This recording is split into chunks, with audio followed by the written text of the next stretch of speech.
Pahalgam attack के बाद पत्नीटॉप में भी उसका असर दिखा। पत्नीटॉप में भी होटल बंद हुए, होटलों में बाज़ाब्ता बुकिंग कैंसिलेशन हुई, और उसके बाद जब हालात ठीक हो रहे हैं, जब कशीदगी कम हो गई है, जब सरकार की तरफ से भी बिगुल बजा है कि अब वापस जो है उस पटरी पे जम्मू कश्मीर को लाना है जिस पटरी से जम्मू कश्मीर हिला था। हमारे साथ अभी घोड़ा एसोसिएशन के मुखिया हैं, प्रेसिडेंट हैं पत्नीटॉप के, उनसे बातचीत करते हैं उनको क्या इश्यूज आ रहे हैं, खासतौर पे जब पर्यटक कम हो गए यहाँ पे, जब पर्यटक अभी नहीं आ रहे हैं, किस तरीके से गुजारा चल रहा है, किस तरीके से इनकी दिनचर्या चल रही है। आपका नाम? सर मेरा नाम शादीलाल है, मैं यूनियन प्रेसिडेंट हूँ।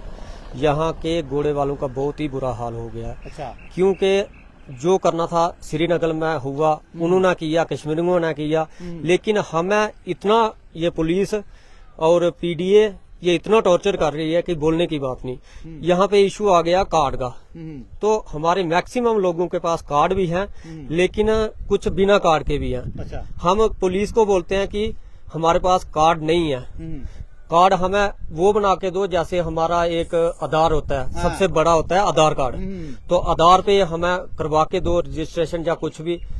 वो बोलते हैं नहीं, परमिशन चाहिए, और चाहिए भी हमें कौन सी की रिन्यू चाहिए। लेकिन संतोष जी देखें, ये जो इलाका पीडीए के अंडर है, पत्नीटॉप डेवलपमेंट अथॉरिटी के अंदर, कानून तो यही कहता है कि उसके अंदर अगर कोई भी लोग काम करते हैं उनको कहीं ना कहीं पीडीए से जो है बाज़ाब्ता एक अप्रूवल लेना होता है कि जनाब मैं यहाँ काम कर रहा हूँ, मैं अपनी रोजी रोटी यहाँ कर रहा हूँ, आप मुझे परमिशन दे कि मैं यहाँ पे काम कर रहा हूँ। क्या यहाँ के घोड़े वाले ही नहीं अप्लाई करते हैं क्या? नहीं सर, घोड़े वालों ने अप्लाई किया है 3-4 सालों से एनओसी के लिए, लेकिन अभी तक कोई भी एनओसी हमें नहीं मिली है। क्यों नहीं मिलती है? पता नहीं सर, इसका इशू पीडीए वालों को पता होगा क्या है क्या नहीं। एनओसी में क्या देते हैं वो, क्या बोलते क्या है? बोलते हैं हम कर देंगे। मैं खुद 4 बार सीओ साहब के पास गया था, पहले वाले भी सीओ रहे शेर सिंह जी, उनके पास भी गया, अभी नए हैं उनके पास भी गया, उन्होंने बोला मैं कर दूंगा, लेकिन अभी तक हुआ कुछ नहीं। दिक्कत कहाँ है? मतलब घोड़े वाले क्या ऐसी चीज करते हैं पत्नीटॉप के अंदर जिससे दिक्कतें हैं? और बेशक आप काम तो अभी कर रहे हैं, ठीक है, अभी जितने पर्यटक आते हैं घोड़े तो चलते हैं, ठीक है, लेकिन कहाँ दिक्कतें आती हैं परमिशन? सर दिक्कत वही है, हमें पीडीए के पहले टूरिज्म था, टूरिज्म से हम डायरेक्ट जाते थे, तो टूरिज्म उसको हैंड ओवर करता था, पहले जाके ऐसे ही डॉक्यूमेंट्स देते थे तो वो दे देते थे, ऐसे ही परमिशन हमें मतलब लिख के दे देते थे। अभी ऑनलाइन सिस्टम है, तो ऑनलाइन आगे अफसर जो है वो एक्सेप्ट ही नहीं करता है। अच्छा। हाँ, हम आज तो वेबसाइट डाउन है क्योंकि वेबसाइट बंद ही। सर आज तो डाउन है, लेकिन आज से 3 साल पहले थोड़ी डाउन रही। अच्छा। 3 साल से ये इशू चल रहा है। और दूसरा हमारा स्टैंड का इशू है। अच्छा। देखो यहाँ पे थोड़ा, ये हमारा स्टैंड है, मेरे पास 108 घोड़ा है यहाँ पे। 108 घोड़ा? जी, पूरे पत्नीटॉप में मेरे पास 108 घोड़ा है, और हमें ये स्टैंड दिया गया, और ये भी प्रॉपर नहीं है। ये देखो, ये क्या, इधर 20 घोड़े भी नहीं बांधे जाते हैं। मतलब इतना ही स्टैंड है सब घोड़े वालों को? पूरे घोड़े वालों के लिए इतना ही स्टैंड है। और आगे जाते हैं तो पूरा फॉरेस्ट है। फॉरेस्ट में अगर एक टांग भी आप दोगे ना तो फॉरेस्ट वाले आ जाते हैं। अच्छा। वो बोलते हैं कि फॉरेस्ट में जाना ही नहीं है। आप बताओ कि टूरिस्ट जाए तो जाए कहाँ? टूरिस्ट निकलता है तो नेचुरल ब्यूटी के लिए निकलता है, तो नेचुरल ब्यूटी कहाँ देखेंगे?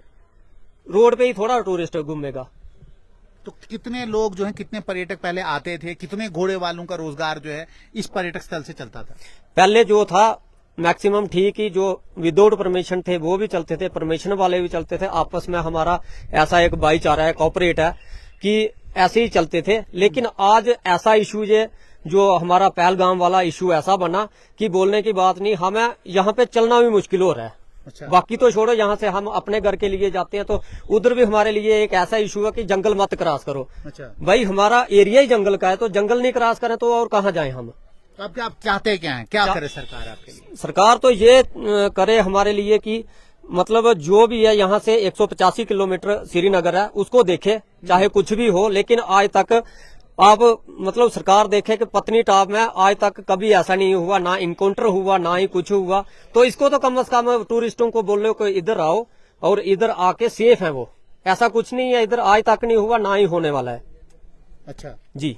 तो लेकिन जो खास तौर पे ये स्टैंड है, इसके लिए आप सरकार से गुहार लगाएंगे? और भी कुछ चीजें अगर आपको चाहिए, क्योंकि सरकार कहीं ना कहीं सुनती है। बिल्कुल सर, हमारे लिए तो हम तो सोचते हैं पहले हमारे लिए एक रास्ता हो प्रॉपर घोड़े वालों के लिए। अच्छा। और दूसरे हमारे 2 जगह ठिकाने हैं। एक पत्नीटॉप में स्टैंड चाहिए, एक इधर चाहिए। उनके लिए शेड हो, पानी हो, ऐसी सुविधा हो, क्योंकि यहाँ के गरीब लोग हैं, यही मतलब उनका रोजी रोटी यही है। और कितना एक घोड़े वाला जब घोड़ा चलाता है उसका दिन का कितना बनता था, पैसा कितना बनता था पहले? सर पहले बनता था हमारा 600-700 बन जाता था, तो अभी तो 200-300 भी नहीं बन रहा है। नहीं, लेकिन जब घोड़ा है, घोड़ा खाता भी तो है, घास खाता, उसके अलावा और भी चीज, खर्चा कितना आता है? खर्चा हमारा 400 रुपया आता है सर, दिन का 400 रुपया। 400 कैसे घर का गुजारा कैसे चलता है? बहुत मुश्किल है सर, बिल्कुल नामुमकिन है। इस वक्त ऐसे हमारे लोग हैं, मुझे शाम को उनकी बीवियां कॉल करती हैं कि भाई आप हमारे घोड़े निकाल रहे हैं तो हमारे बच्चे भूखे मर रहे हैं, कैसे गुजारा करें, क्या करें क्या नहीं। मैं बोलता हूँ भाई मेरा थोड़ी है कुछ भी, मैं क्या कर सकता हूँ, अब ये सरकार ने की है बंद, तो मेरा क्या है। नहीं, अब तो सरकार खोल रही ना, आप ही के प्रोटेक्शन के लिए सरकार ने जो भी किया था, ठीक है। अब आप क्या गुहार लगाते हैं सरकार से कि क्या कंपनसेशन आपको मिलना चाहिए जितने दिन आपका ये घोड़ा बंद रहा, और खासतौर पर पर्यटक नहीं आ रहे हैं, उसमें कुछ आप मांगना चाहते हैं क्या? नहीं, सरकार से तो यही उम्मीद रखते हैं कि सरकार हमारे लिए कुछ तो कुछ सोचेगी। करेक्ट, सोचेगी। हाँ सोचेगी, ये इसमें कोई इशू नहीं है। पहले भी जैसे लॉकडाउन रहा तो हमें पैसे मिले, रेडी फड़ी घोड़े पिट्ठू जो भी था वो मिले, लेकिन हमें यही इशू है कि अभी जैसे कार्ड का इशू बना हुआ है, हर एक आदमी के लिए कार्ड मुमकिन नहीं है, किसी के पास परमिशन ही नहीं है। हर एक बंदा बेचारा ऐसे घर से आता है। तो हमारा आप एज ए यूनियन प्रेसिडेंट हैं, क्या आप जो भी घोड़े वाला नया आता है, नया बच्चा आता है, ज्वाइन करता है, उसको आप समझाते हैं कि भाई साहब ये कार्ड क्यों जरूरी है, ये चीजें क्यों लानी है? बिल्कुल बिल्कुल, ये तो हमारे लिए एक, देखो कार्ड तो हमारे लिए सेफ्टी है, पर इसमें एक और चीज है ना कि जैसे हमने पीडीए को एनओसी के लिए अप्लाई किया है, तो पीडीए एनओसी नहीं दे रही है हमें, तो हम कार्ड कैसे बनाएंगे? वो तो बोल रहे हैं कि जिसकी परमिशन रिन्यू है उसका ही कार्ड बनेगा। मेरे पास लाइसेंस बने हुए हैं, 50 लाइसेंस है, कुछ मतलब अभी ड्यू भी हैं, मैंने खुद दिए हैं टूरिज्म को, लेकिन वो अगर एक्सेप्ट ही नहीं कर रही है तो हम कैसे करें? गवर्नमेंट ने ही तो वो करना है ना। क्या कोई लिमिट तो नहीं तय की है पत्नीटॉप में इतने ही घोड़े वाले चलेंगे, इससे ज्यादा आप नहीं चला सकते? नहीं सर, ऐसा कोई इशू नहीं है। ऐसा कोई इशू नहीं। ऐसा कोई issue। तो फिर आप देख सकते हैं घोड़े वालों की दिक्कतें हैं, क्योंकि पहलगाम के बाद जो भी हालात बने हैं, उन हालातों के बाद पत्नीटॉप में भी लोग परेशान हैं। खासतौर पे 1 लाख से ज्यादा लोग यहाँ पे अपना रोजगार, दिनचर्या यहाँ चलाते थे। कुछ कुलचा बेचते थे, कुछ गोलगप्पे बेचते थे, और कुछ जो है अपने छोटे छोटे खोखे चलाते थे। और उसके अलावा ये घोड़े वाले हैं जिनकी जिंदगी बहुत मुश्किल में है आज, जिनका परिवार जो है इसी घोड़े के ऊपर पलता है। तो कहीं ना कहीं सरकार को इनके बारे में सोचना चाहिए, और जो परमिशन का ये कह रहे हैं, जल्द से जल्द वो परमिशन जो है रिन्यू की करनी चाहिए, या कोई प्रोसीजर आप लाएं, जो प्रोसीजर इनके यूनियन प्रेसिडेंट के साथ डिस्कस करें और इसको जल्द से जल्द जो है इसका निवारण निकालें। जुड़ते हैं स्टेट लाइन के साथ, देखते हैं स्टेट लाइन।